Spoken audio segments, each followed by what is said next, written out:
Hello, and welcome back To Lead is to Learn, the podcast where we explore the dynamic world of leadership together. Whether you're a returning listener or joining us for the first time, I'm truly grateful you've chosen us as your companion upon your leadership development journey.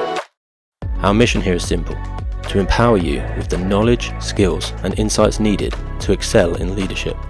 But before we dive into today's episode, I want to express my sincere thanks to each one of you. Your trust in us means the world, and it's an honor to be part of your growth. Now, speaking of growth, did you know that To Lead is to Learn is brought to you by Lambda Solutions? At Lambda, we specialize in leadership development and coaching, and we're passionate about helping individuals like you become the best leaders you can be. If you're looking to take your leadership skills to the next level, or if your organization is seeking guidance to achieve its leadership goals, I invite you to explore what we have to offer. Simply visit our website at www.thelambda.co.uk to discover more about how we can assist you directly. Thank you for being part of our community. Now, let's dive into today's episode and continue learning and growing together.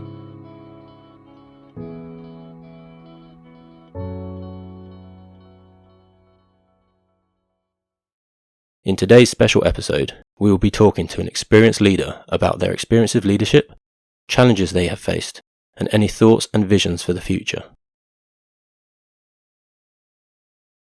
Boom. Same exact process. People get promoted because they do one thing really well, but it doesn't mean they may know how to lead. So it's offered for all the wrong reasons. It's accepted for all the wrong reasons. It starts to change the culture once you start saying yes to the wrong things. All you got to do is bring in some donuts. If you're only doing it for the money, it's the first thing you're going to stop. You show up to work every day and you work hard, and that's great, till you burn out and die of a heart attack. That knock on the locker room door of it's time, that's something. It is one of the greatest feelings in the world to put your hands up in victory. I'm not effectively leading my team if they can't operate without me. Part of leadership is letting go. If you are ready, I'm ready. Without further ado, here's Andre Young, leadership and work-life harmony speaker, author, leadership trainer, and founder of You Evolving Now. So the first question that I ask every single person that comes on my podcast is that everyone has a story behind how they got to where they are. Can you just briefly run us through yours? I sure can. My story is funny to me anyway, because I didn't want to do any of this.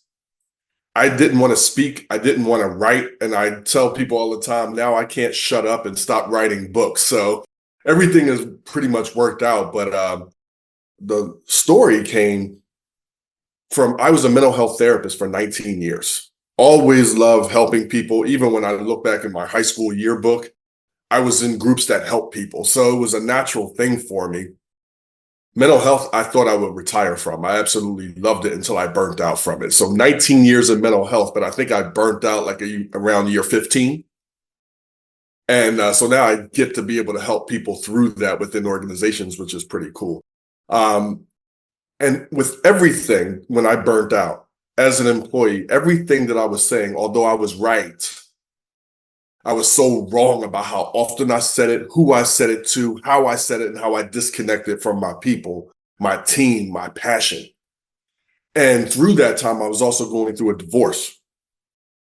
So I chose to learn a lot going through it. Those of you who are listening, maybe you're going through some type of grief like that or a loss. And most people cringe and they turn away from the pain, where I suggest, look, turn and face it. It will never hurt more than the first time you've seen it and consumed it fully. And through that, I wanted to start an organization with men at that time. So I didn't want to be a speaker. I didn't want to be writing books. I didn't want to impact the world. All I wanted to do was impact a few men so they can go home better instead of bitter. Because I was like, a lot of people get divorced or go through turmoil because they have nowhere good to go and no one good to do it with. So I created that in my living room, and then it went from friends to strangers. Then it was weird having strangers in your living room. So we grew out of that space. We kept getting bigger. Then we had a conference, and then we had a women's division, then a youth division. And I fell out of love with the business side of it because you're constantly chasing every single person you may meet on the street and you're competing with their time and their money. So I said, I want to do the same thing, the same impact for people. I want to do it where people already are. And they're at work, they're at school, they're on their phones. So I went into companies and I said, I want to do this for your employees. And the leaders said, this is pre-COVID, hey, this is great and all, because it was more personal growth, relationship growth, things like that. They said, this is great, but how does this help us? And it dawned on me very quickly that they wanted leadership. And I said, well, I don't do leadership. And I looked at every single thing that I had put out, videos and content and blogs. And I was talking about leadership, Chris. I just never said the word. And all I did literally was add the word leadership to it, and boom, it took off. And then over the years, the concepts of leadership obviously have evolved a lot to business leadership, but I always break down leadership into two parts. Personal leadership, how you, how I, how we choose to show up to our life, our work, and our relationships in a way that makes people want to follow us because they enjoy how we are and who we are. That's personal leadership. The words we choose to use, how we choose to email, how our tone of voice, how we walk into all of these things are personal leadership. And then the daily leadership skills it takes to lead a team, and then work-life harmony. So it's, and with that, I started writing 3 times a week at that point, very begrudgingly. A friend said, you have a website, you need to write. You got to build SEOs up. I said, I don't even know what SEOs are, and I don't want to write. But I tell everybody that's listening, when you marry your dream, you never marry the path. Don't marry the path you see in your head, because it doesn't work like that. Marry your dream, and there's some things that come with it that are great and some things that you may not want to do. But you married it. So I made that commitment to write 3 times a week. Now then it went to 1 time a week. Now it's once every 2 weeks, but that's become 5 books.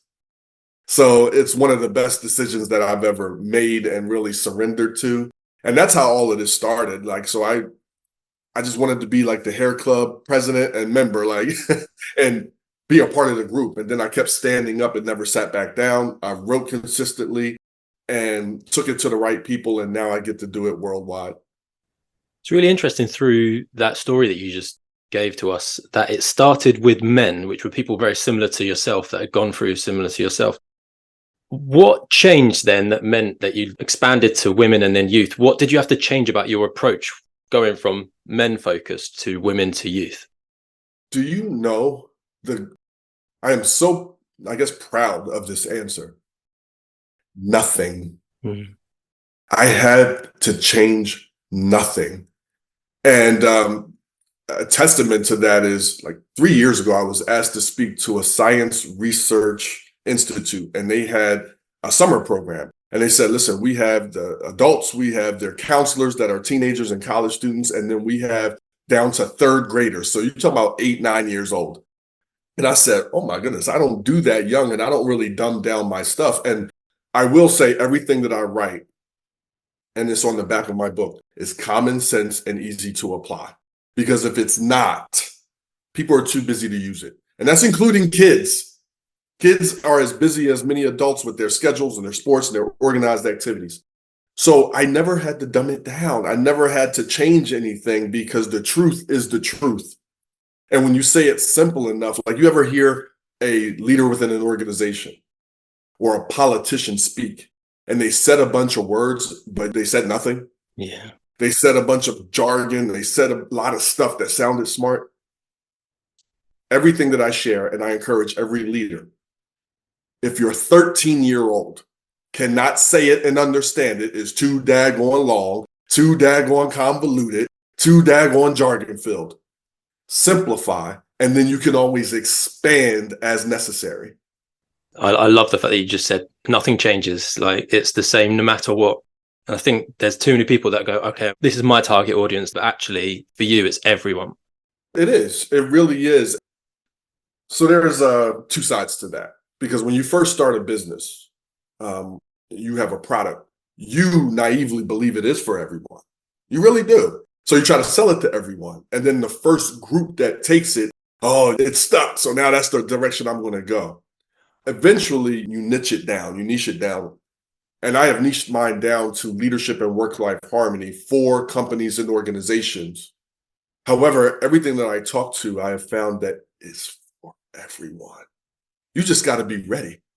People say, who do you work with? I said, I work with the ready. If you are ready, I'm ready. Because it works and impacts from 8 years old to 57-year-old CEOs.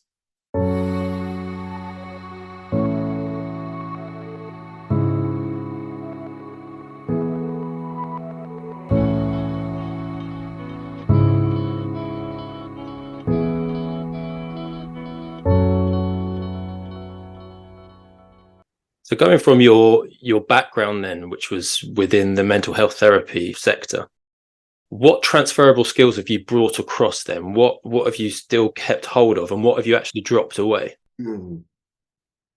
Well, there's a few. I mean, one obviously is empathy. I mean, as a therapist, hopefully you went into that being an empathic individual.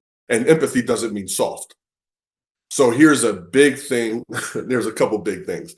When somebody would come in to their first therapy session with me, a lot of therapists would jump into their process, whatever the issue is. So I would say, listen, have you ever been in therapy before? Most of the time, the answer is yes. Okay. What do you like about it? What didn't you like about it?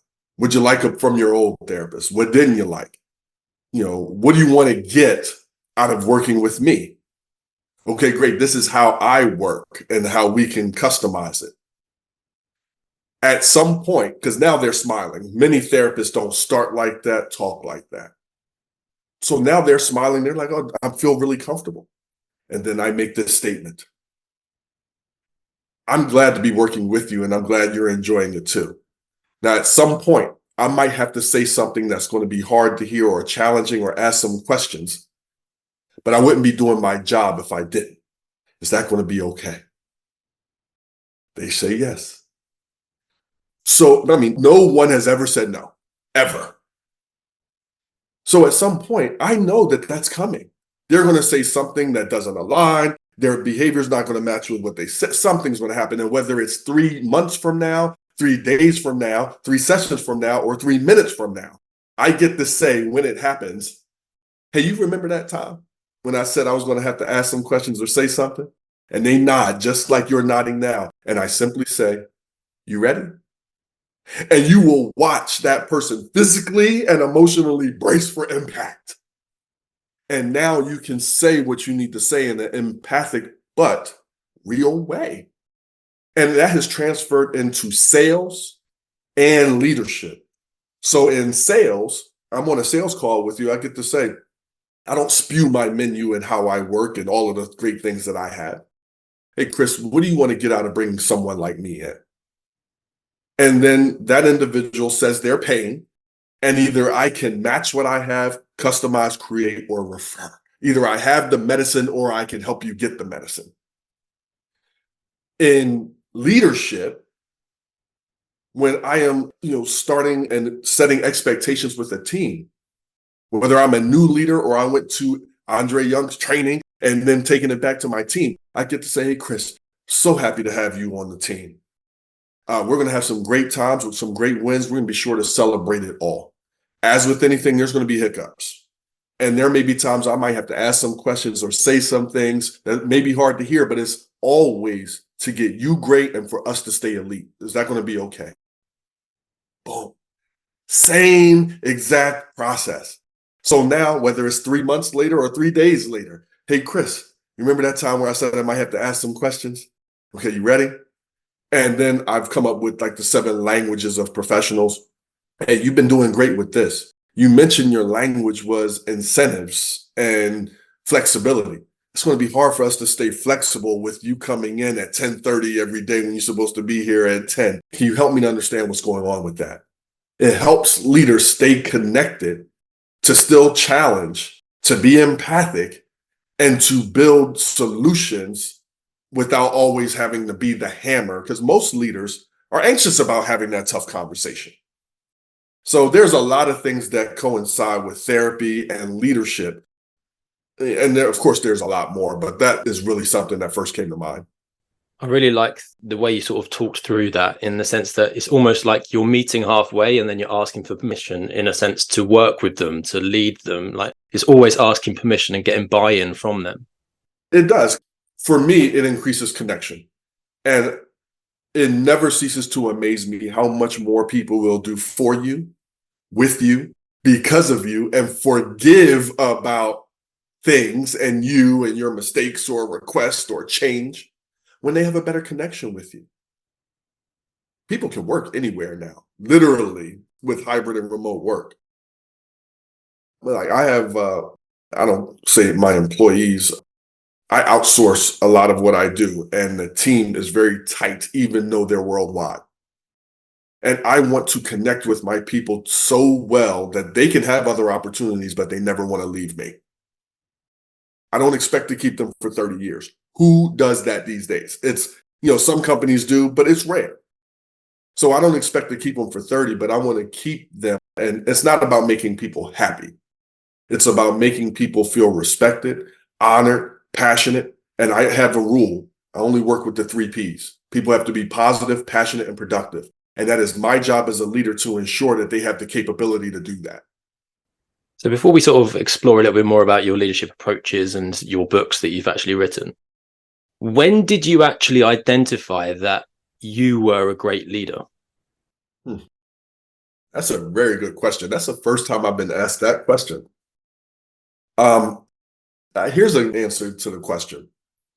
When I was an employee, I wasn't a great leader. There's 5 different types of leaders. I was the example type. If you followed me around and actually saw what I did as my job, I was great at my job, but I wasn't good when I wasn't doing my job. I was setting a bad example. When I got promoted, I still wasn't a good leader. I was a good manager. There's a difference between managers and leaders. 5 types of managers, 5 types of leaders. But I became the ego type. I needed everybody to think like me, have my same passion, and have my same superpower, which is very unfair, and you don't want everybody on the team being great at the same thing. That's not a good team. It wasn't until I started that men's group, and that was called Men Evolving Now, like 2011, that I started being a leader, because I started being in charge of the business. I needed to attract people, keep people. So I started to develop leadership skills in that way, and listening, because it wasn't just what I wanted to create, it's why they were coming, what they wanted to get out of being there. And I need to marry, because leaders create a great marriage. They marry what they want to do and give with what the person receiving their effort needs most from them right now. It's not only about what you want to do and give, it's about what they also need. And when you can marry that within your comfort zone, that's how you start to lead. So my real answer to the question is, when I left mental health, I could not start my business effectively and jump in with both feet, being in a leadership position or working mental health, due to the hours, crisis, time that it takes to do that. So for 3 years, I took frontline employee jobs, sales positions at retail stores, sales positions actually in death care. I was selling like cemetery plots and things like that. That's when I became a great leader. Because I learned at that time, that was a very humbling 3 years. Because I had staff, I had books in stores. And here I was doing that. Everything that I was teaching, from leadership down, from a hierarchy, from top down, I learned it worked from bottom up. And I really believe that's when my leadership skills really took off, because I had leaders above me that weren't leading like I would lead. And now I had to gently lead not only myself, but them. And I started giving them what I would have wanted. And now I really got to see both sides while being on both sides. As soon as I clocked out, I was a leader of 12 people. And when I clocked in, I was a frontline employee. How many people ever had that experience at the same time? It really, really ignited leadership in a whole new way for me. Do you think you would have pursued leadership and like working with leaders if you hadn't experienced poor leadership? Experiencing poor leadership can make you bitter or better. I became bitter, to be very honest with you, and it did not motivate me to start my own business and lead anything. It really left me burnt out and confused and lost because I was only trained in mental health. What else am I going to do? I didn't know what else. I had to go back to school. I had 3 kids. How do I go back to school and not make money? It was a very, very hard time of my life. What motivated me was knowing that how I define leadership, from personal leadership and the daily leadership skills it takes and the importance of work-life harmony, I got a taste of that's what leaders needed within organizations. When you're an employee, for whatever reason, I'll say we, but frontline employees think leaders have it all figured out. Just because they make more money than you and have 200 plus more emails than you, for some reason, it's this fallacy that they have it all figured out, and they're people.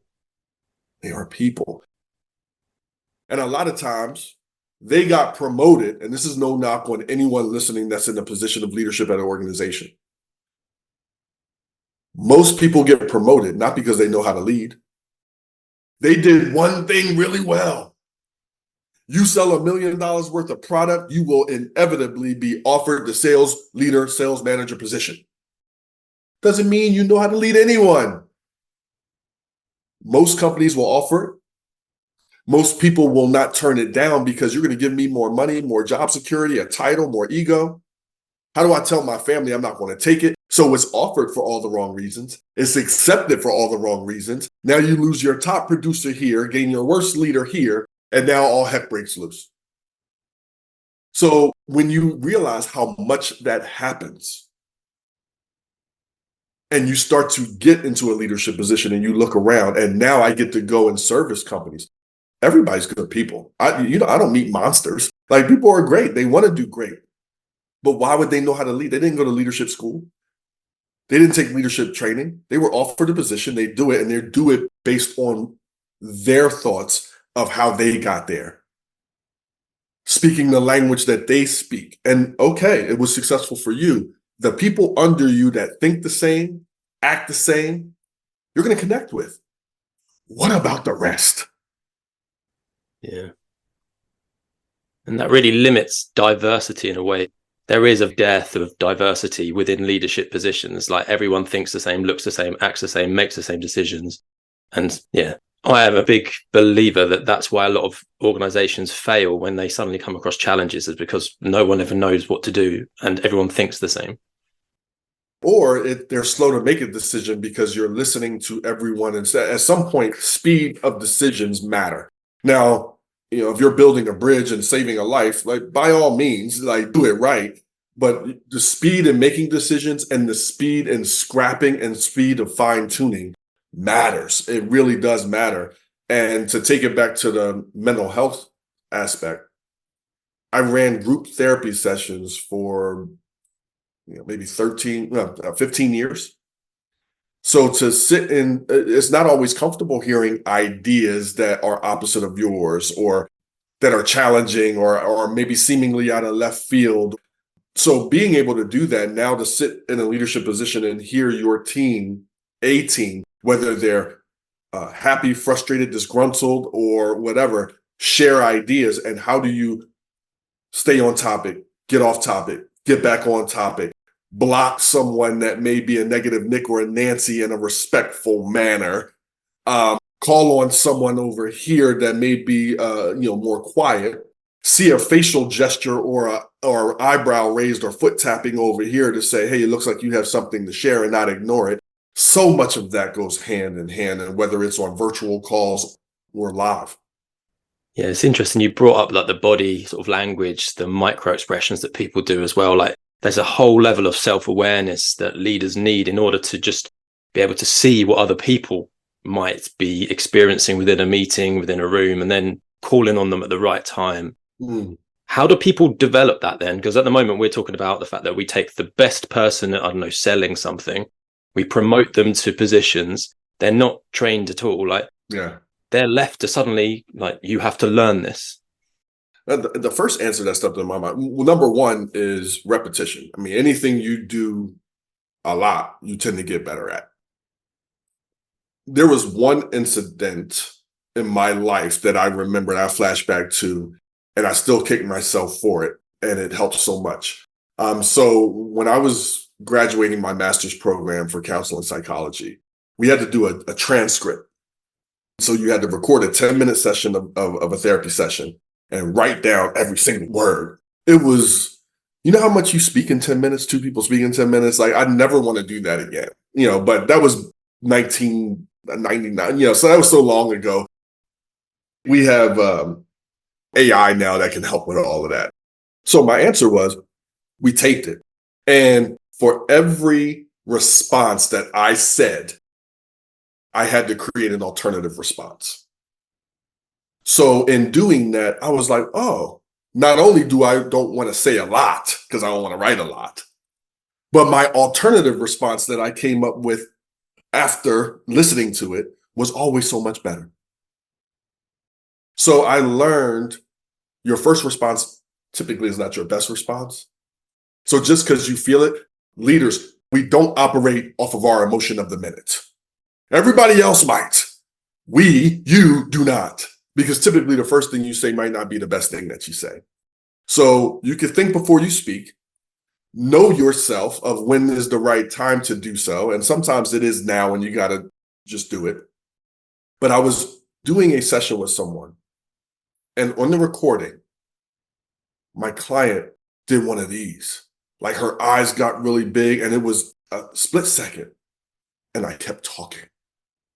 And to this day, it haunts me because I'm like, I have no idea what hit her, what she was thinking about. If I would have went down that road, who knows what enlightening type of things would have come up, or none, who knows? But I missed it. And I said, I'd never miss it again. So sometimes maybe, and this is the first time I've ever really said this out loud, maybe if you really want to get good at it, ask that you're going to record your Zoom calls for the next session and, get everybody's permission and buy-in. Hey, I'm going to record this, record one of your meetings and thing. Hear yourself. Most people never hear themselves after they say what they say. Can you imagine if you were in a intense conversation with your significant other, whether it's planning something or an argument? Can you imagine how you would feel about half of the things you said and how you said it if you heard yourself back again?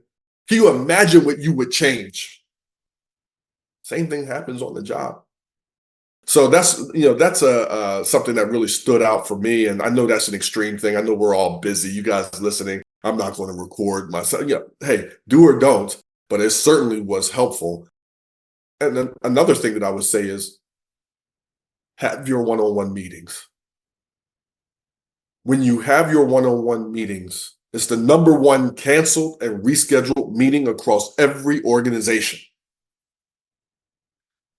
Most one-on-one meetings aren't done effectively. It's about policy, procedure, protocol, productivity, and that's where we start. And I'm like, no, if I'll share my blueprint of how I have my one-on-one meetings. It'll allow you outside of the meeting to be the exact type leader you are. For some, you're going to mesh with very well. For some, you aren't. I talk about the 5 types of leaders and what to do, the pros and concerns of each and all of that stuff. But when you have your one-on-ones and you effectively connect with your people, they'll give you more grace to be how you are and however you are, good, bad, or ugly. And you'll get to understand them, and it will help eliminate surprises. So number one, I always start with the positive of the week. First time ever doing this, I'll go first. Now, for every other time, they could go unless they ask me, hey, what's been your positive of the week or positive since we last met? People have real lives going on. And through COVID, everybody went virtual. And you can see somebody's significant other walk by, their kid walk by, the dog bark and all of that stuff. They had a life. They have a life outside of work. What's your positive professionally and personally? Awesome. Okay, hey, what would you like to get out of our meeting here today? I'm meeting with my assistant after our call. I have no idea what she's going to say to this question. But whatever she says is important. And maybe it's something we can do, we can't do, need to fine tune, whatever. But I want to hear it. If you're a leader enough to ask, we must be leader enough to listen. Then I want to mesh goals. As a leader, what do you want or need out of this person for the team, for the organization, for the client? Like, what do you need? And then we have a plan. Okay, so over the next month, this is what we're doing, right? And then, hey, ask them, what was your biggest takeaway from our meeting here today? That is so important because whatever they say is more real and more important to them than whatever you were going to say. And it's amazing. Now they get to walk away from the meeting feeling like they got something. And when you don't cancel or reschedule the meeting, it's not meeting one that's going to change everything. Typically, by the time you get to 4 and 5, now you're rolling. You saw the plans get traction. Things are moving. They expect it. They're excited for it. And they might be telling other people about it. So that's been very, very huge. I like, in a sense, what you've got there is right at the end, that sort of check-in of what did you get from this meeting? Because the amount of people listening here probably had one-to-one meetings. They've probably been sitting going, oh, I have my one-to-one meetings. But that person leaves the room with one perception of how it went. Right. And you're like, okay, well, they're going to do X, Y, Z, but actually they're doing A, B, C. Right. Absolutely. Like, I just put an article out about that. Like, it's an assumption. We assume all the wrong things. I've heard leaders say, oh, my people know how to come to me. And then when I dig further, or my people know, like, somebody gets into a new role or they have a new responsibility. You assume that they know because they have that title.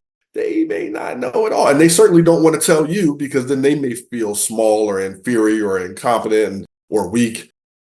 So let's never assume. And I do that from stage or when I do trainings within companies. Every concept I stop and I want to ask a few people, what was your biggest takeaway from what I just said? It's not for me. It's for them to hear it, for their leadership peers or frontline to hear it. There's an accountability piece now once you actually say it out loud. And, it keeps things interactive and two-sided instead of one-sided. What would you do then if, like, you've had a meeting and you've asked them, what's your biggest takeaway from this meeting? And they've said something that you completely didn't expect. Suddenly it's like, oh, okay, that's not what I wanted to come from this meeting. What would you do about it? I never put down what they got from it. Typically, every time whatever they say, I'm impressed because I'm always like, wow, because it's not what I got. Mm. Like the point before you asked what your biggest takeaway was, you reviewed the plan already. So they don't have to walk out all excited about the plan. They may hate the freaking plan. They may think it's the stupidest thing in the world. I'm asking to deliver on the plan.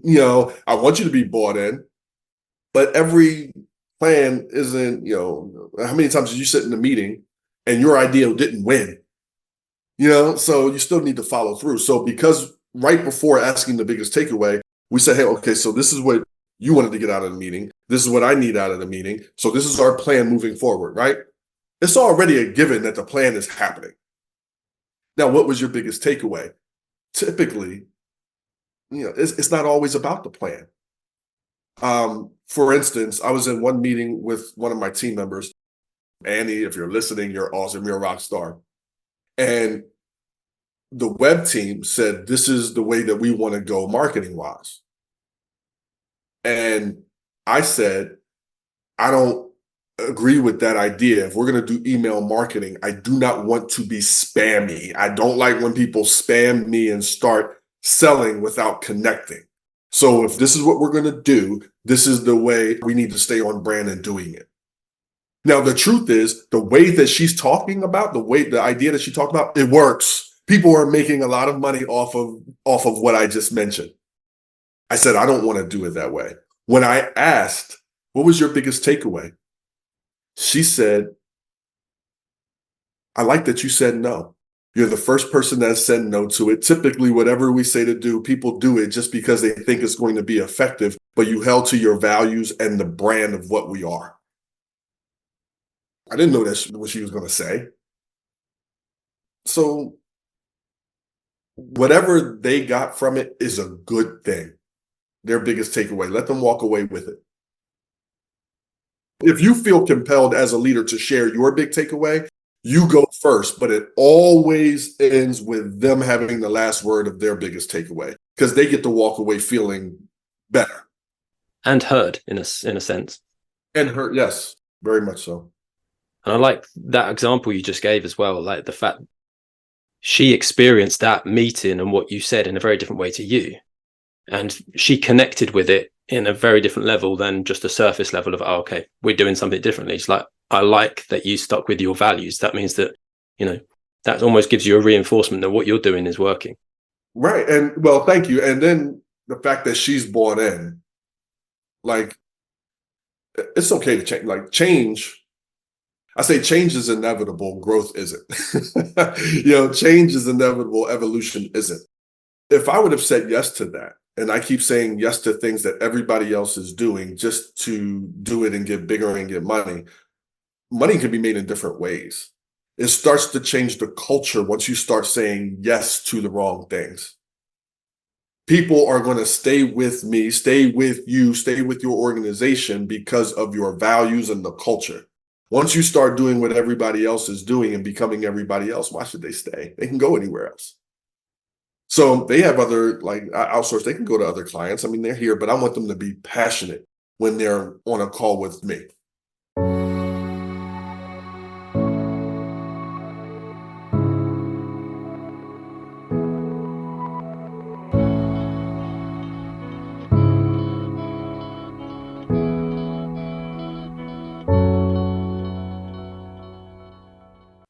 At Lambda Solutions, we don't just explore leadership, we aim to elevate it. I would like to share something extraordinary, our roadmap for your leadership journey, both personally and professionally. Whether you're an individual leader seeking growth or an organization striving for excellence, Lambda Solutions can help you along your journey towards leadership excellence. Picture this, you as a leader standing at the helm of your organization, surrounded by your fellow leaders, all filled with inspiration and equipped with the tools to steer your teams towards success. That's where we come in. Our leadership consultancy services are designed to transform leaders, and with them, their organizations, into true powerhouses. If you're ready to transform your organization's leadership, visit us at our website, www.thelambda.co.uk, and explore our consultancy services to see the packages we offer and the possibilities they hold. With us, by your side, we can take your organization on a journey of discovery, growth, and empowerment. And it's there, just waiting for you to embrace the potential. Watch as your team flourishes, drives innovation, and achieves new heights. But that's not all.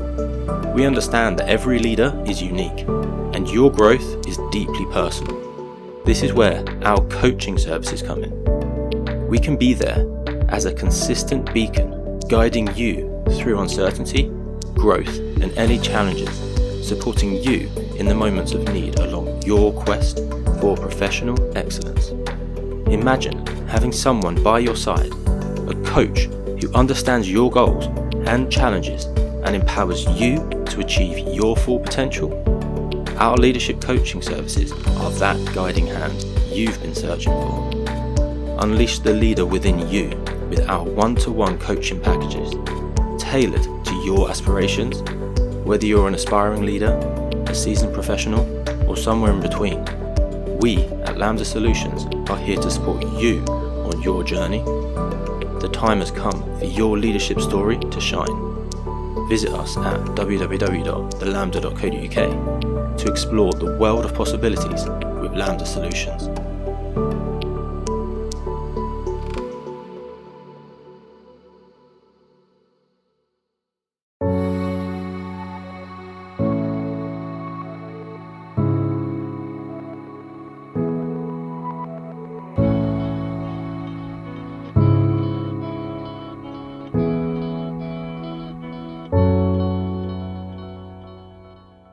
Sticking with values for a minute, organizations will have like mission statements, they'll have values, they'll put it online so that people look for their website, look for their organization, they can see that. How does a leader ensure, like you've talked about there, that the organization culture sticks with those values and, maintains that? Mhm. Sure. The foundation is what I call the leaders three. So every company has the mission statement and your values. So I call it your vision. So what is your vision? And you can put that on the walls and everything, and that's good, but it's a starting point, not an ending point. What are your vision factors? Now, this is huge. You guys are listening because I'm going to tell you right now, if you don't know your vision and vision factors, how are your people supposed to? Right? So here's your vision. And let's say we want to provide elite service, the best service in our community in this area, whatever it is. What are the 3 to 5 things that when you and your team do them consistently, the vision has to come true? People spend all of this time focused on the vision, but not the vision factors. I have a vision. Mine is to be the best in the world in our space of leadership and work-life harmony, getting wealthy in time and money with the ideas I create in the company that I run. With my marketing team, so Nicole, if you're listening, she's my executive assistant, the world's best executive assistant. She is now getting promoted and taking over marketing, and she will head up a web team, our automation team, and herself. The vision for that team is we will provide elite marketing and impact for companies worldwide and be as seamless as Amazon. That's the vision. Now, for us to do that, what does it take? If we only spend time on that, okay, well, that can mean a lot of things to everybody. I, as a leader, have to know what are the 3 to 5 things. And then what are the expectations? My expectations is when Nicole is on that team and I'm not there, and she is now running this marketing division, that everybody's the 3 Ps: positive, passionate, productive. And then what are your rules? The third part of the leaders 3. Mine is always number 1, be punctual, be on time. So there's a meeting called because this is international. My team is international. When there's a time, number 1, let's be on time, which means everybody respecting time zones. Whoever sets the meetings, let's be respectful of time zones. Let's show up, and no meeting goes over an hour. No meeting goes over an hour. There are a few times in 3 years with Nicole that we went over an hour, like literally maybe twice. Number 2, go back and forth in emails more than 3 to 4 times about the same thing you get on a call. 10-minute phone call or Zoom call saves 17 emails. And then lastly, please accompany your problem with a suggested solution. One of 3 things is going to happen. We're either going to go with your idea because it's so daggone good. We may have to fine tune it because Nicole knows the things that I will say yes and no to. She knows, and I need to give her the authority span of what to say yes and no to. Okay. And then lastly, we may not go with it at all, and we'll always promise to give a reason why. And we may not go with it because it doesn't fit those vision and vision factors. So I was in the airport because this is so new. This is so new that I literally wrote down the vision and vision factors when we were in the airport. So the vision: elite marketing team creating great impact and as seamless as Amazon. Vision factor number 1, create and give great content. We will send nothing out salesy, okay, without giving something. We are giving either one of my videos, a blog, an ebook. You give before you ask. Number 2, we need to network with the right people, okay? We may benefit everybody, but everybody's not going to pay us. So who's paying us? What organizations, what companies, what titles, who is our audience? And then number 3, we must collaborate as a team. Everybody's ideas matter. However, it may not be time for everybody's ideas. So every idea matters, but it may not be that idea's time yet. So that's my answer. Do you know your vision and vision factors? Do you know your expectations? And do you know your rules? And then are we willing as leaders to have the tough conversation when necessary and celebrate wins as necessary? I love that this is so recent for you as well. So you're literally at that stage, you've cast that vision. Right. So for leaders listening, if they're going to do the same, What's the next steps you're going to take now to make sure that that's embedded? That is so great, because I recently just shared that people get promoted because they do one thing really well, but it doesn't mean they may know how to lead. So for my job, I need to pass off authority, but I also need to pass off leadership. So it's twofold. Number one, Nicole, she just got promoted to marketing director, title, whatever. Okay. I need to know, number one, she got promoted because she's a heck of an assistant. She has great ideas and she makes everything that I think in my head prettier and better, and she knows me better than everybody else on the team knows me because she's my assistant. But it may not mean she knows how to lead. So number one, does she want it? Just because you see somebody in a position doesn't mean they want it. Number one, does she want it? Number two, does she have all of the 3 Ps? Yes. Number three, what is she most excited about? This is called a leader's book ending. What is she most excited about with the transition? What is she most anxious about? We now need to get more frequent in our one-on-ones. We've met one-on-one one time a month. Because of this new endeavor, we may need to meet one-on-one once every 2 weeks. As it goes, hey, in that one-on-one, I have to do a check-in. What leadership help do you need? So now this is how you effectively run a meeting. This is the flow for the meeting. The same way we've been doing one-on-ones is the flow you're going to do for this. She may need to know how different, because I do one-on-ones with everybody. She does not. So, hey, this person tends to speak and shares ideas like this. This is, the type of leader this person is. So she has some type of wherewithal. And then she also needs to know her authority span. She may be flooded with ideas because everybody's excited. If she doesn't know what she can say yes or no to, and she comes back to me with every single thing, then I might as well lead the friggin' meeting. So she needs to know her authority span, and we may have to figure that out together. I may have an idea, but things may change. Who knows? I then need to introduce her authority to the team. So the team is going to meet, but I need to be on that call for the first 10 minutes. I need to be on that call to say, hey, everybody, and everybody's over email said they're excited. Great, but why?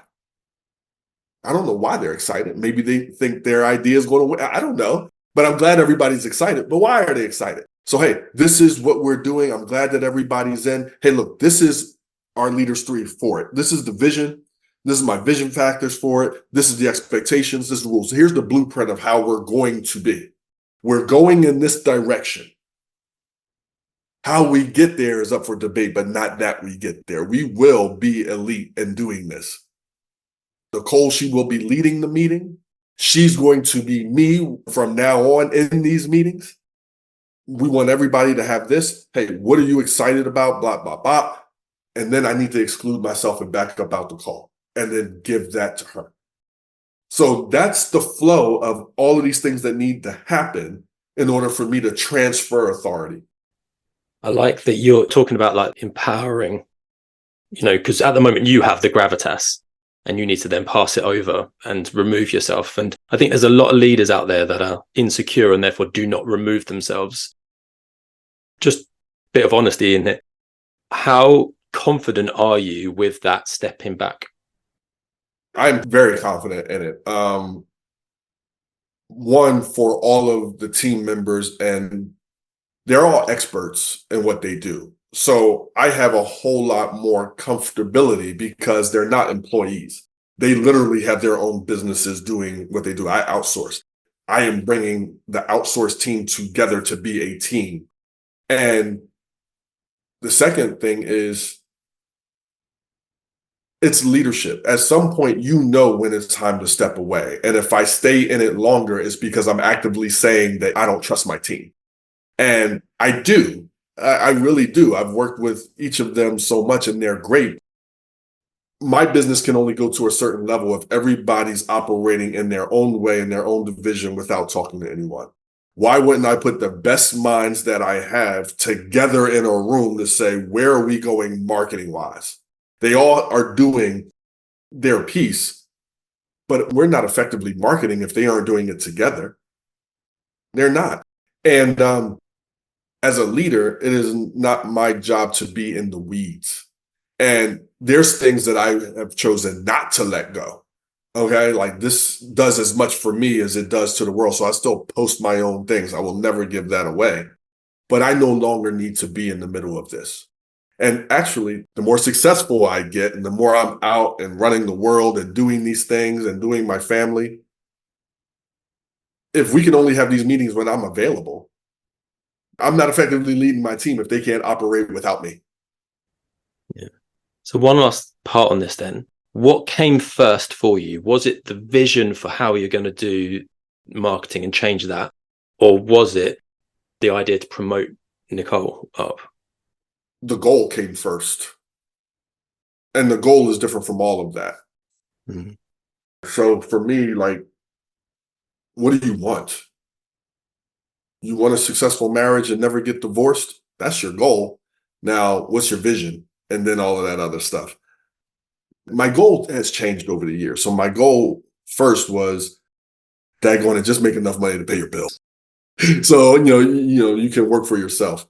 Then it was so number based, like, oh, I want to make this much. I want to make this much. And I looked at it one day because I have it written on my mirror and I just erased it. And I was so disgusted by it. And I said, be of value. Everything you want chases that. Money chases value, you know? So that was the goal. And I looked at this year and I said, and so this was the true thought. There's no reason that what I'm servicing and on the level that I'm servicing that we cannot do more. Now, from the marketing perspective, what do you want to market? I know how to go into organizations and get business doing a one-off training. I'm there one time for 60 minutes to 3 hours. I do have a bigger program than I do, and I typically do that maybe 2 to 3 times a year for companies, but I like to do it 5 to 7. I have an online program that any company that brings me in, they get that with me because I cringe when, a company brings in a great speaker or a trainer, everybody loves them, and then they leave and there's nothing. So I wanted to give ongoing learning. Tony Robbins, everybody knows who Tony Robbins is. My name isn't as big as Tony Robbins. So Tony Robbins could put out an online program and sell 200,000 of them and like it's nothing. I can't do that. Mm-hmm. So companies bring me in, get it. How do we give the world more of what works? And we cannot successfully do that on the scale I like to do that, the way we're doing it, and with me being in the way. It is time. So sometimes you just know it's time. I think that's one of the most important words, most impactful words in life. It's time. When I was an athlete, that knock on the locker room door of it's time, that's something. And we have these epiphanies as leaders, as husbands, as wives, as parents, as people. It's time. So something when you're obligated to do. When you're obligated to do. So for me, it just kind of hit. It's time. I've done this. I know it works. I've been successful at it. It's time to get this bigger without exhausting myself and maintaining work-life harmony. And I can only do it by bringing my team together to take it over.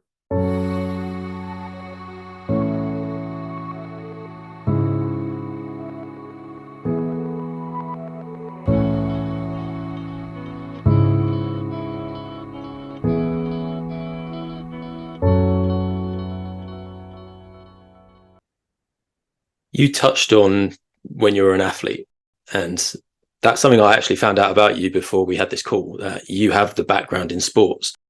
I've been involved in sports for about 20 years, so I know that it's a big thing. I am a firm believer in the impact of sports and what that can have on young people coming through in terms of setting them up for life. And what was interesting is you just mentioned about like the knock on the door, it's time. And I think that there are two types of people, definitely. When that knock happens, there were those that grow and you see they physically, like their demeanor suddenly changes. It's like it's game time. Game time. And you have the ones that shrink and they hide in the corner. Mm-hmm. What's your belief behind the impact sports can have, particularly on leadership? It is, I believe it's the ultimate because you learn how to win. You learn how to lose. Learning how to win is a whole lot harder than learning how to lose. Because when you lose as a team, like, I mean, one, it's rarely one person's fault. Somebody might did something, the game lost, but everybody could have done something better. So you really learn how to lose as a team. You learn how to lose graciously. When you win, you want to be able to celebrate those wins. And there's something powerful about an individual that can put their hands up in the air in victory. It is one of the greatest feelings in the world to put your hands up in victory. And for those who never play sports, it's hard to do that. When have you ever done that? Then you also have to learn what it takes to keep winning. I really didn't play on teams the teams that I played for tended to be, mid-range. We didn't win champion. I actually went to one championship and lost. But it's an amazing feeling and so euphoric to do that. And then how do you maintain it? And that's what I really love in business, maintaining it and growing it. The teammates, when I was an athlete, I was a good teammate, but I didn't do a good enough job making connections outside of the locker room. So that's something I wish I would have done better, and I've gotten a lot better with over the years. The giving it all, whether it's, everybody loves games. And there's games that I remember where I laid on the field and I could barely move afterwards. And I shuffled to the locker room because I literally had given all I had. And I'm glad we won, but we could have lost and I would have been as proud of myself. So it's not about winning and losing. How many people, you guys listening, when was the last time you gave it all you had? And that might be nowadays in your marriage or as a parent with your kids. I got 4 kids and there's times where you're going to give it all, and that's a power of sports that's just unbelievable.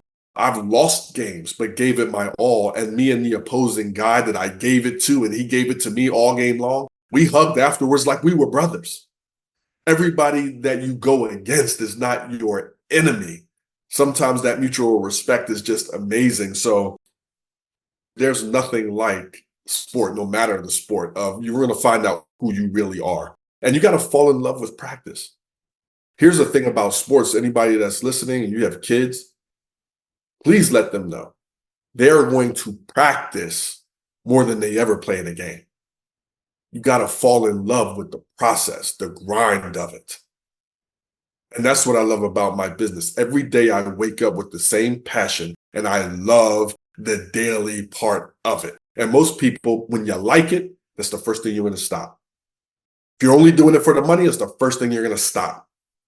I think what you've got there with the idea of practice, I think is really important, because I think unless you're involved in sport in any way, I think it's the only time that you can really learn that practice is more important than the final performance. Because, like, for example, if you watch the Olympics, it happens like one every 4 years. Right. You see like the 100 meters and you're like, oh, wow, that guy is so gifted. It's like, well, actually, that guy probably got up at 4 or 5 a.m. every day for the last 4 years just to get that good.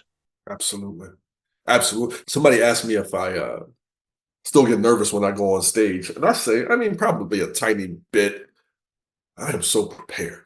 Same way, as an athlete, when they say it's time, are you prepared? Have you done this down to muscle memory? My body moves this way. My mind goes this way because it's what I did it so much. It's who I am.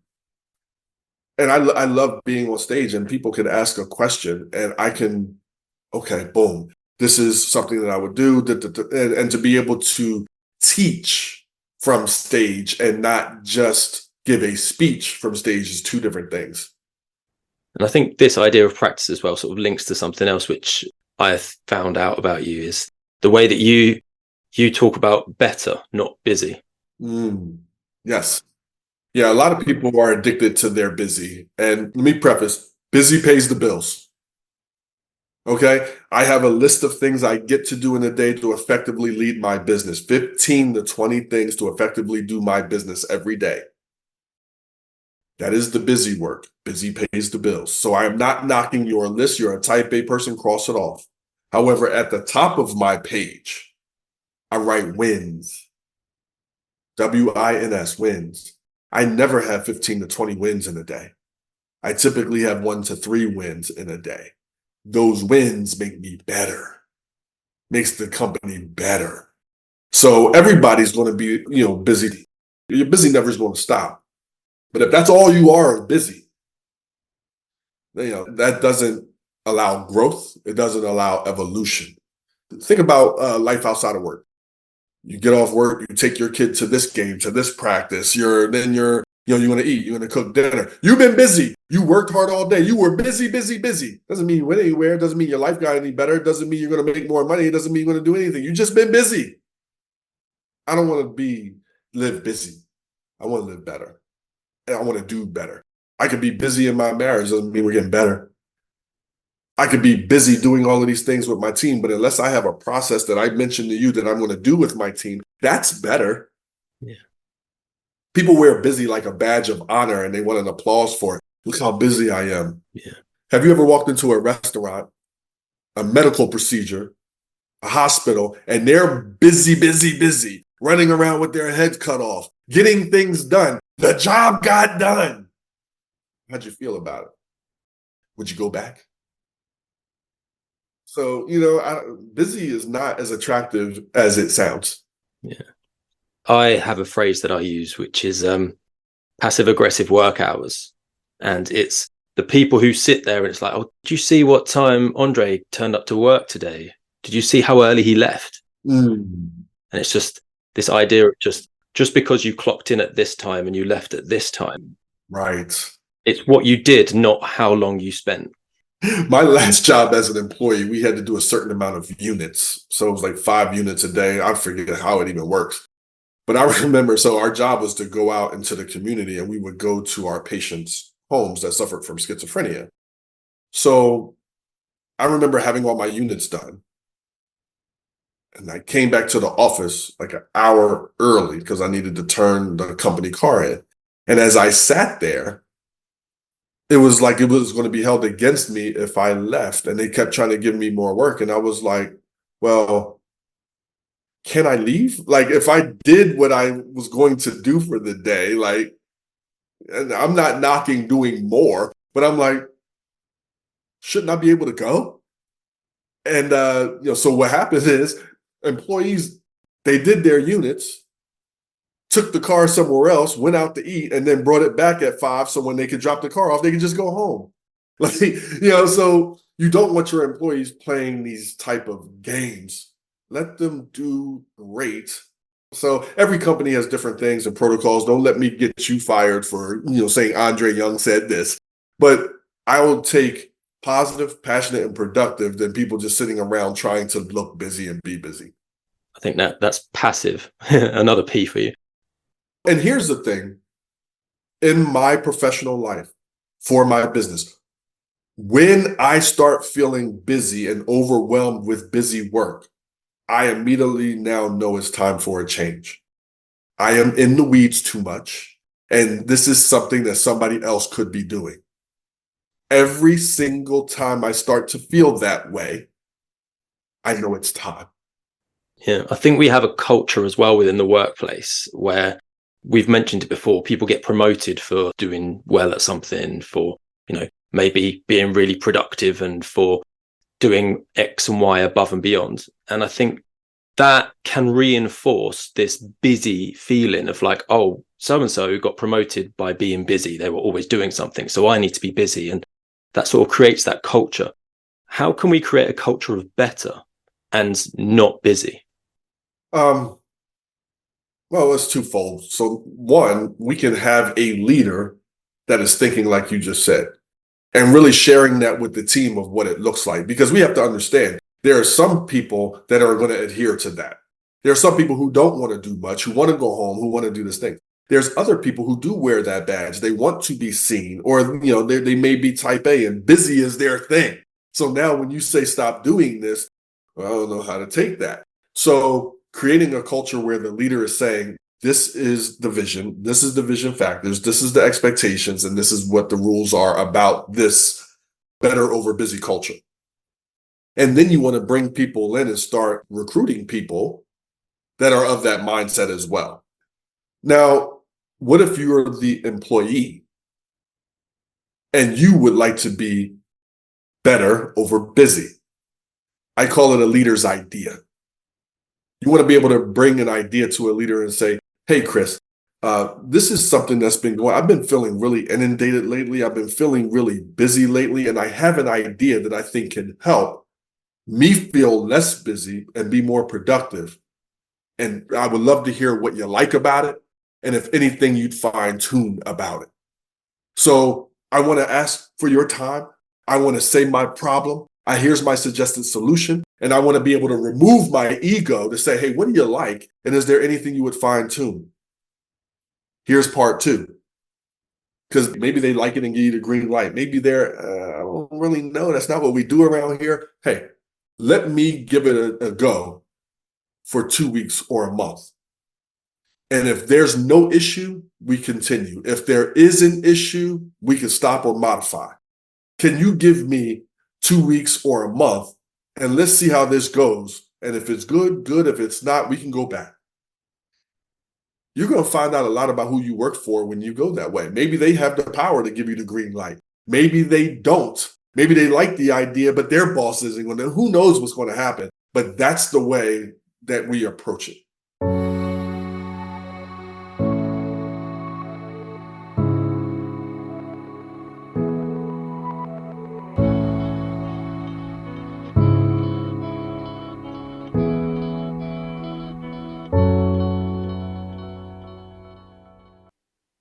Did you know that Lambda Solutions is your gateway to unlocking the secrets of effective leadership, as well as exploring leadership psychology?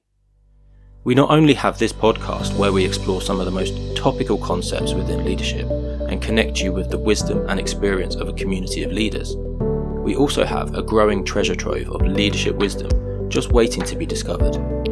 I would love to invite you to explore the Lambda Library, our very own hub of thought-provoking articles and blogs, carefully crafted to spark your imagination, challenge your thinking, and ignite your leadership potential. The best part? It's completely free, and we are continually looking to update our content to keep you engaged and informed. It's all part of our dynamic journey of learning, and we can't wait for you to join us. Whether you're a budding leader, a seasoned professional, or simply looking to enhance your leadership skills, our content caters to your growth. We would also like to extend our hand. If you have a message to share and would like to submit an article to our library, simply get in touch through the contact form on our website. We would love to add your wisdom to our leadership library. Are you ready to begin your exploration? Simply visit our website at www.thelambda.co.uk and navigate to the Lambda Library.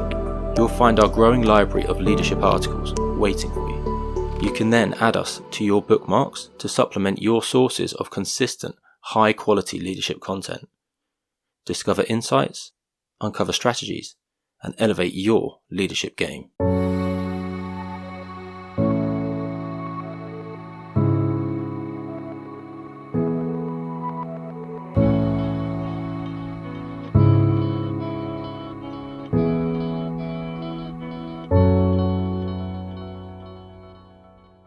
If we just go to your books for a bit, because I do want to explore your previous book was the 7 Ways to Lead, and you mentioned in there the Leader 7. Can you give us a run through the Leader 7, what that concept is? Absolutely. The Leader 7 are the 7 professional languages that your people need, want, and benefit most hearing from leadership. And actually, leaders enjoy hearing it from their people too, because leaders are people. So as leaders, we have to be able to speak all 7. However, each of your people have their own top 2, and so do you. So we're going to tend to lead with our top 2 and disregard theirs if it's not the same. We also have to know which one is our least favorite, because that's the individual you may struggle with the most. So I'll share what the 7 are, and you may be thinking, if you are aware, that this sounds very similar to the 5 Love Languages by Gary Chapman. If you have not read the 5 Love Languages, I suggest you go to Amazon, pull your car over right now. You can order it. It will change your whole life. You can get the abridged version, 76 pages. Gary Chapman, if you're listening, it was the Bible of love. Okay? Now, here's the difference. My love language is physical touch and quality time. Professionally, I better not be physically touching on anybody. No. And quality time, I didn't want. I don't need quality time with my boss, my PA. Leave me alone and let me do my own thing. Hence me being an entrepreneur. So my love language does not apply or cross over to professional or personal or task-based things. It doesn't. Mm. So the 7 professional languages is number 1, goodie time. This is the employee that loves goodies, snacks, treats, hoagie day, pizza day, all of that stuff. Next is quality minutes. The employee that wants a few minutes of conversation with boss, coworkers that have nothing to do with work. These are the people that come to your office, knock on the door for a 5-minute conversation, and all of a sudden it's an hour later, okay? Or just random conversation in the hallway. Next is recognition and affirmation. The employee that wants that pat on the back. You did a great job, Chris, on this. It really helped with that. Next is knowledge and or advancement. This is the employee that wants knowledge and advancement to be you one day. They want to move up. Some are steady streams. They don't want to move up, but they want knowledge. They want to be great where they are. Can you help them?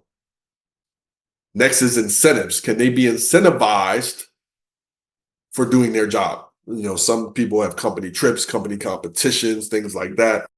And then flexibility, number 6. Can they work in a flexible manner?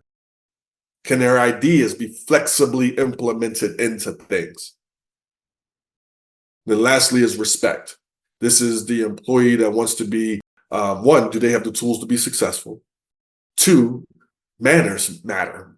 They want to be spoken to with respect, pleases and thank yous. And, I put in email etiquette, and then, body placement.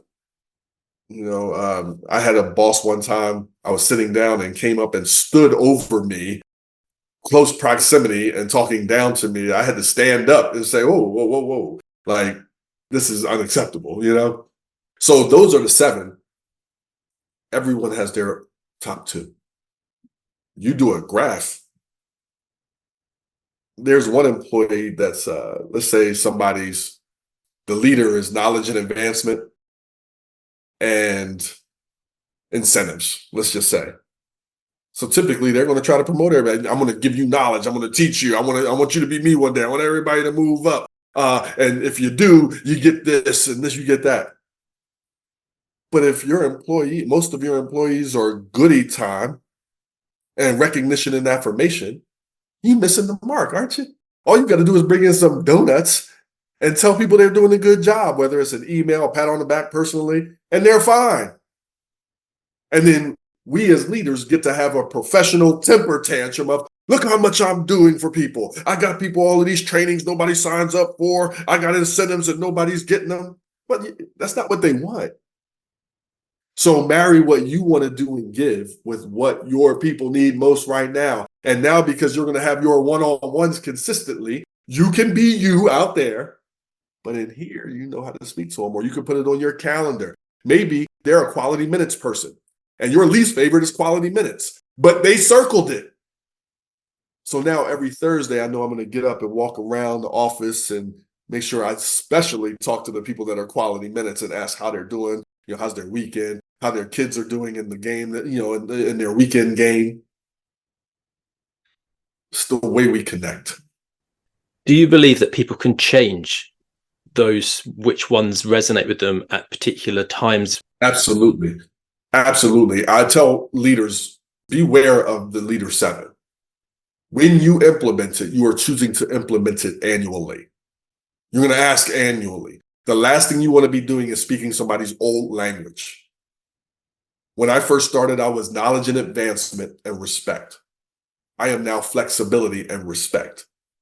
So Nicole, my assistant, she's been with me 3 years. Her language has changed 3 times. So I need to know that so I can properly fulfill that. Because you may not always be able to give promotions, nor may they want it. You may not always be able to give raises. Sometimes the business or revenue is doing one thing, or investments may need to be made elsewhere. But you can always speak their current language. Yeah.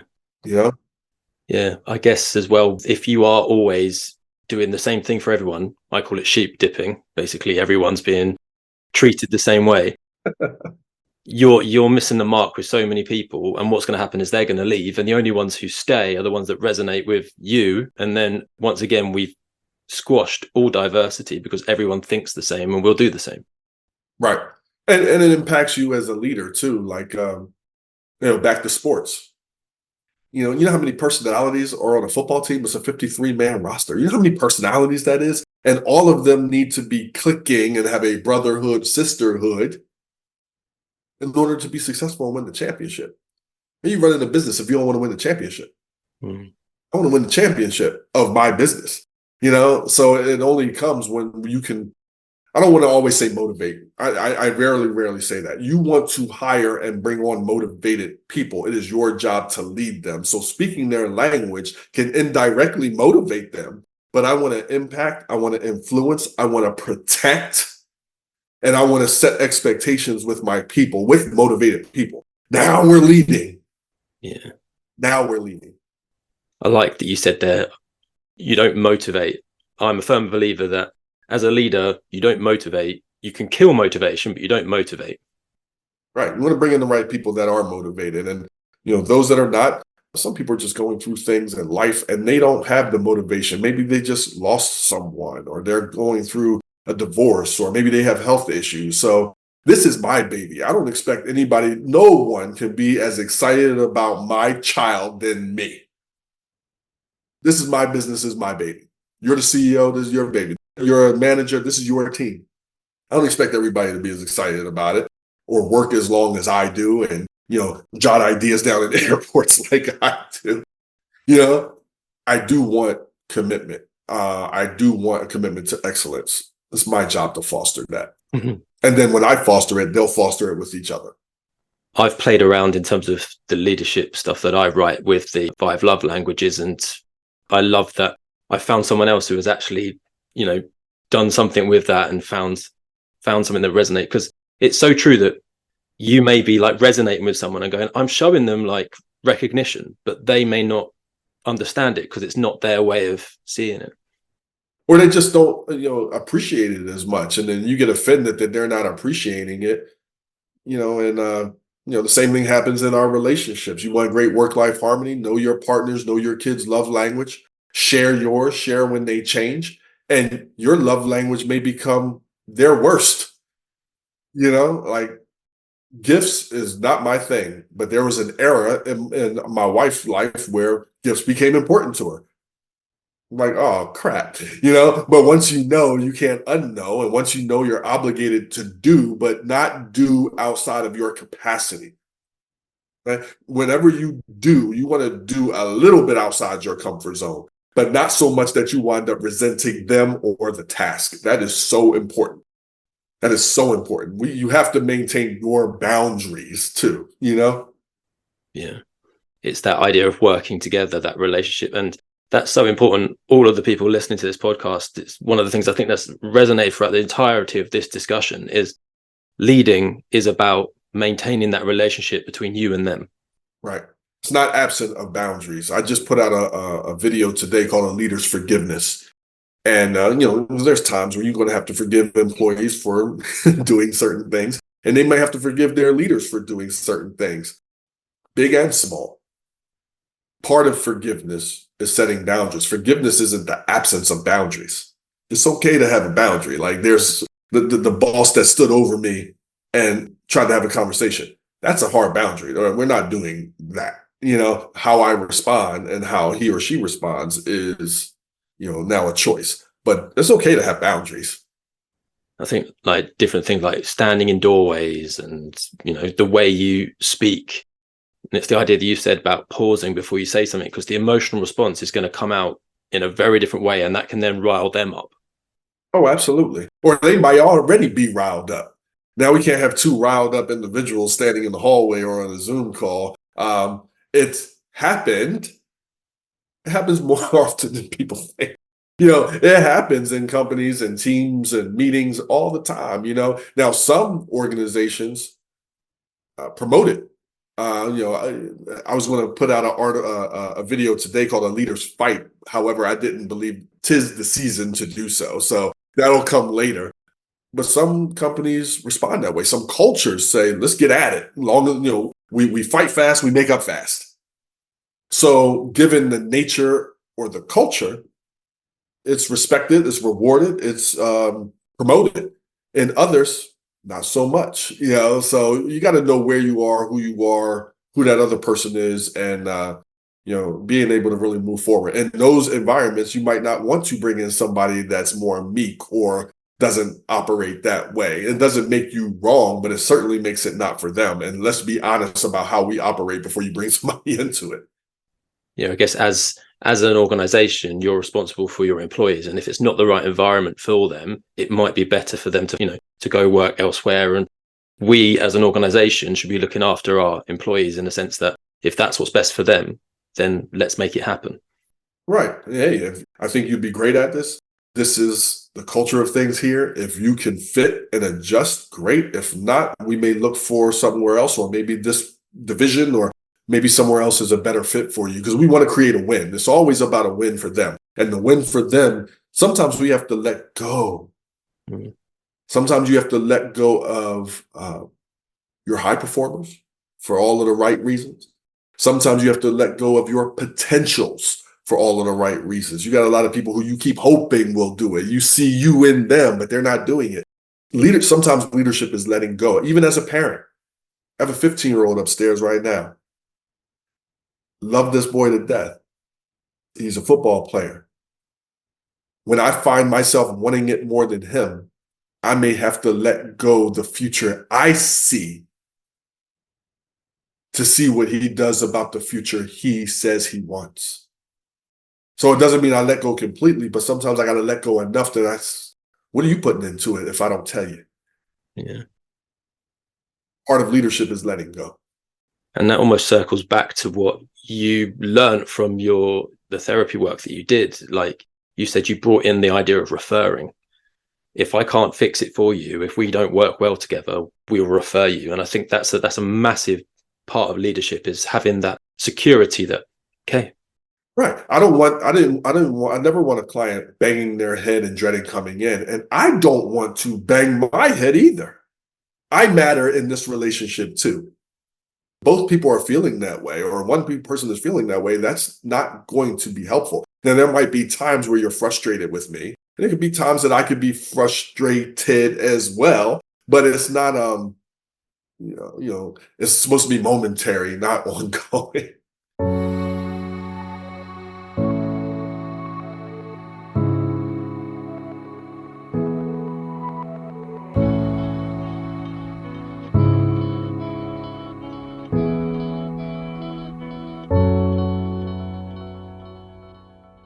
So your most recent book that you've brought out is The Leader's Toolbox. What led to this book, and what have you included in this one? Wow. I write often, so there's always another book in the works. However, the biggest difference when I look at it is 7 Ways to Lead could be for anyone, whether you are a CEO, a experienced manager, a new manager, or unemployed sitting on your couch elbow deep in a bag of chips, because they'll walk you through, hey, are you a new leader, a leader's confidence, a leader's gratitude, all of these things before we even make a leadership choice or decision organizationally.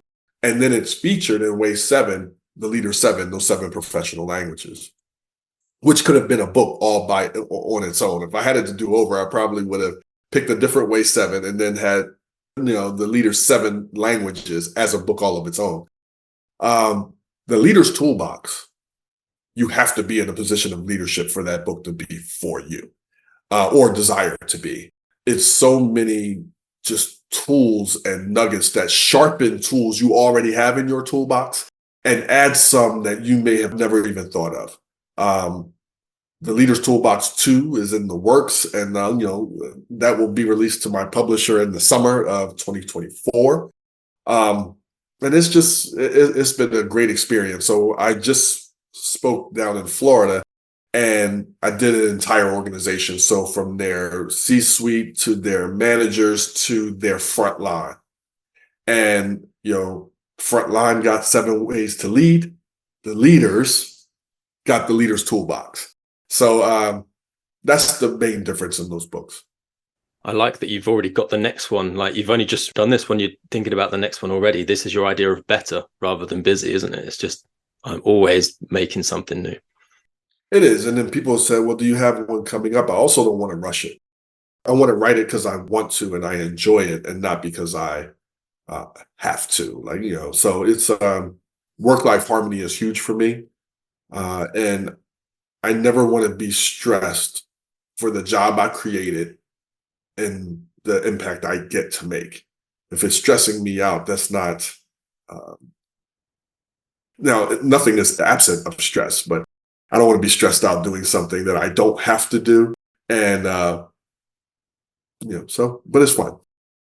So just as the last bit then, I want to think about mental health. It's a big thing, and I think you are the expert to discuss this with. Mm. What can organizations do to help improve the mental health of both their leaders and their frontline workers? Are there any quick fixes you can think about right now? Quick fixes. I think for ages, companies have had EAP programs, so employee assistance programs, where you can get free therapy and things like that. The one issue that I see with that is that a lot of times, if an employee chooses to use that, it's during their off working hours. And again, when I started my business and wanting to impact people's lives, it was so hard to compete with their own time and their own money. So if I go into company and it's done during their workday, I get them all, everybody loves it. If I ask that same individual to do the greatest thing for themselves on their own time and for their own dime, you know how few people do that? Everybody knows that they should eat healthy. How few people do that? So can we allow mental health services during working hours? So one, I think that would be super helpful. People have lives and busyness, after work that it's hard to compete with. The other thing is I would highly encourage and that people take their vacations. Look, your grouches are going to take their vacations. Your negative Nick and Nancy, they're going to take their vacations. You know who doesn't? They're inspired and motivated employee. They're inspired and motivated, that's addicted to busy, doing their work. They grew up like, look, you show up to work every day and you work hard, and that's great till you burn out and die of a heart attack. Not to mention, it's especially your great employees and your leaders. It is your job to sell your position.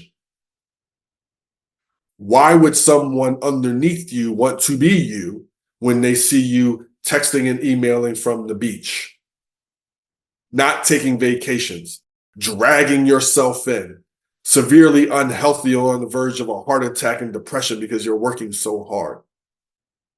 Why would someone want to be you? So can we promote taking our vacations, taking our time off? Can we promote taking care of yourself and setting boundaries? As leaders, can we help our people to better prioritize their list? So many leaders are ignorant to the list of their people, especially with hybrid and remote work. You may not see your people drowning. And with hybrid and remote work, they're working more because they're at home. They don't have that person to come into the office and have some 10-minute chit chat and make the day feel better. They don't have the de-escalation drive home or to work, and they bounce in between roles quicker than ever before. So you go from being an employee to a mom, dad, brother, sister, bam, bam, bam. It's no wonder we're exhausted. So can we help our employees set more boundaries, give them permission to set boundaries, not be ignorant to their list, be aware of their list, and help them better prioritize their list? Ask them first. Ask them for the solution. If they're on point, great. If they're not, you can help them fine tune it. Have your one-on-ones, because one-on-ones will help eliminate surprises so you actually know what's going on in their life, both professionally and personally. And you'll know how you can help. You know how you can help. So those are some starts. I'm sure people who do what you just asked for a living have a lot of great ideas on that as well. What you've kind of highlighted there is very much time. Absolutely. It's the one-on-one time with people. It's giving them time within the work environment to go and seek help if that's what they need. It's just being appreciative of people's time. Absolutely. Look, if you're going to take an hour a week to go see a therapist that's going to make you better here, save your marriage, do something, I want that for you. Because I know how hard it is to do that off the clock.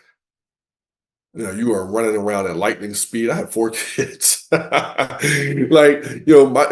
time, and your time is so important and so valuable. So, and then they'll be so appreciative that you allowed it. You know, Now there's certain jobs where that may be more feasible, reasonable, and like you said, just because somebody's clocked in from 9 to 5 doesn't mean they work from 9 to 5. That hour, they could have spent that hour chit-chatting with a coworker. I can't tell you when I was first promoted, I had an office, I finally had a door. How many people came in for a 2-minute conversation and then an hour later, and now I'm bringing work home. What about physical health then? Because mental health and physical health go hand in hand. If we're saying take an hour on the organization to just talk to a therapist and work on your mental health, are you an advocate of taking time at work, then maybe your lunch break, a little bit after, to go to the gym to have your physical health sorted as well? This is not doable in every organization or every role. Like, there's frontline conveyor belt workers. You can't do that. Like, it's just not going to happen. But how do they effectively take care of themselves? Is what you're doing making you a better employee? And where are our numbers? Are you missing assignments? Are you missing projects? Are you not showing up for certain things? If everything is getting done and you're doing that, especially remote, you know what people are doing remotely from home? Yes, they could be working. They can also be baking cookies. They can also be doing like their chores. They're already doing it. So how do we implement that? And if it's in a brick and mortar, do you have it there available for them? Some companies have that. So I think part of it is, I think it's moving towards looking after the whole individual rather than just their productivity, isn't it? absolutely. And when you can, and when the business can allow it, fantastic. Like I said, there's certain jobs and tasks that it's really, really difficult to do that. And that's when the 7 professional languages come in. How can you help that? Maybe it's incentivized. Maybe it's something that you can do for them outside of work that they can use. Yeah, you could maybe partner up with a local gym and just get some discount for people who work for you. That's helping their physical health. Partnering up with a local therapy organization so that it's something, whatever you can do it, because then it shows the people you work for that you care. Absolutely. Or even if it's, also bringing in certain professionals. Maybe you want to bring in fitness or health professionals to give a 30-minute tutorial. Hey, anybody interested, come on in. They call them lunch and learns. So have a lunch and learn for people's finances, their fitness, their family life. And now they get to take something home with knowledge about what to do and how to do it. Some people want to get in shape, but have never been to a gym, have never ate healthy. They don't even know the first daggone step. So perhaps it's something like that. There's incentivized programs as well that companies have where if everybody gets healthy based on their definition of healthy, then we can be able to do this. So a lot of different ways to do that.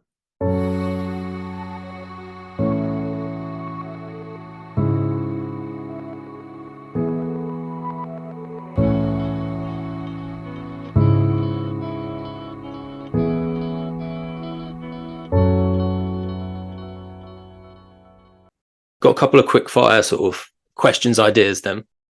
Just sort of quick summary of your beliefs behind this. Do you think leaders should have their own office? Yes. My initial gut reaction says yes. I'm sure there's companies out there that believe differently. So I don't like arguing with people. I like, hey, whatever works for you and makes you a better, whatever, do it. However, I have something called a leader's doorway. If you do not know how to protect your doorway, then it doesn't matter. So some leaders say they have an open door policy, but nobody's walking through. That's a problem. Or everybody that walks through gets their head bitten off. That's a problem. Before I knew how to manage my doorway or my office, one of the biggest mistakes I did was flick my wrist because I can cut the world out. So what happens was At one point, I knew every single client in the building. I knew every single staff. I was so connected. Year later, after shutting my door so often, I didn't know anything anymore. I lost the pulse of the building. I didn't know the new people that had came in. They didn't really know me. And that door became a devastation to my leadership, to my connection.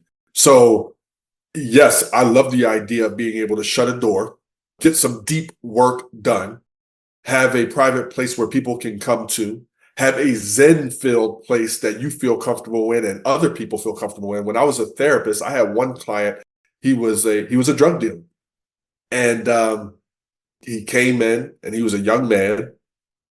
He did not want to be in therapy. He was court ordered, and he came in my office, and he didn't want to do therapy, so we played chess. And in the process of multiple sessions and playing chess, all of these other issues started coming up. And one day he said, I said, why do you come to my office? Because you said you didn't really want to do therapy. He said, Mr. Young, he called me Mr. Young. He said, Mr. Young, I have 10 brothers and sisters. I sleep on a recliner in my mom's bedroom. This is the only place in the world that feels so comfortable and so nice. And we were able to really start effective therapy sessions, after a few sessions. And it was because I had an office and it was nice. So I see the value in it. But if you don't know how to control your door, you're going to have an issue. Okay, second one then. Handshakes. Do you agree with a handshake being a regular thing in the meeting, or? This is probably just for my culture and who I am. Like, I'm a handshake guy. I don't believe in always hugging, but I've seen companies. I've flown into companies and they are all huggers. Like, and they sit back and they prayed in the beginning and this and that. Like, so every company has their own thing in culture. I do handshakes. I've seen companies hug. You gotta, again, what's the culture within your organization and what's a fit for the people you're bringing in? And then what's the comfortability? There might be some people that don't like the physical touch. Oh, okay. That's okay. And I guess if you're working internationally, it's knowing the culture of the people that may be coming over for the meeting or that you're going to. Absolutely. Absolutely. What about meeting rooms then? In terms of the shape of the table, do you think there should be heads of table for leaders, or are you thinking round tables? Like, what's your personal view on it? I personally I watched this film and it was talking about the science of seating. So there's a science in the room of who sits where, has the different power dynamics. It was very, very interesting. I do love the idea of round tables, and that's coming from my therapy background. When I was in my master's program, small groups and circles, all of a sudden my grades went from this to that, because you sitting in a round circle. So I really like the circle. The heads, I don't mind. It's like Thanksgiving dinner. You know who's sitting at the head and who shouldn't be sitting at the head. You know that seat's not for you or for you. You know that. At the end of the day, the leader is the person that can put both hands on the table, stand up and say enough. That's who the leader is, regardless of where they're sitting. So I do like a round table and be able to have a discussion. But I've sat at, most conference tables are some type of rectangle and we sit there, and I personally like my face facing the door. I don't like my back to the door. And from if I'm getting it correctly, they said that that's the least powerful seat in the room. So take that for what it's worth. Okay, last one. Titles or first names? I like first names. Like, so I have a team. I've run teams in companies. I like first names. Even if I see someone on LinkedIn and they have Dr. So-and-so, they've earned that title, but I'm typically going to lead with their first name. However, I do believe that titles are necessary the bigger the company gets.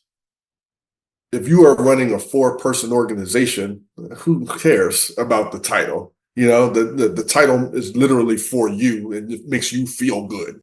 But the bigger the company gets, you do have to, I do believe that there's power in recognition. Like, you have to know who people are and what their job does and what their titles do. And, even on LinkedIn, one of the reasons my marketing is successful on LinkedIn is because I know who people are.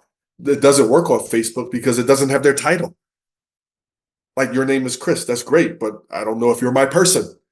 But on LinkedIn, because of your title, I know you're my person.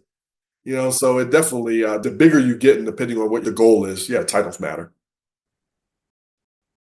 There's an ending I usually do for this, and it's around the biggest piece of advice that you would give maybe to a younger leader or your younger self, if you think about it. So what's the one thing, and I want you to filter it right down to one, that you would ideally, if you could go back in time, tell a younger you starting your journey? A leader's marriage. Marry what you want to do with what the person receiving your effort needs most from you right now.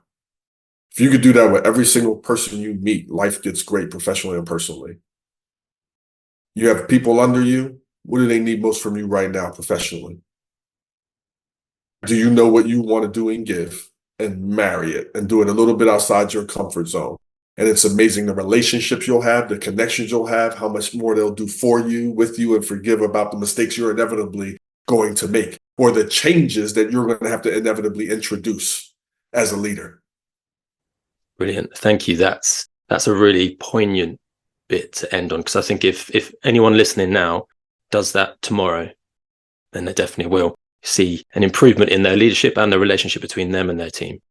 Absolutely. And until next time, remember, to lead requires us to continuously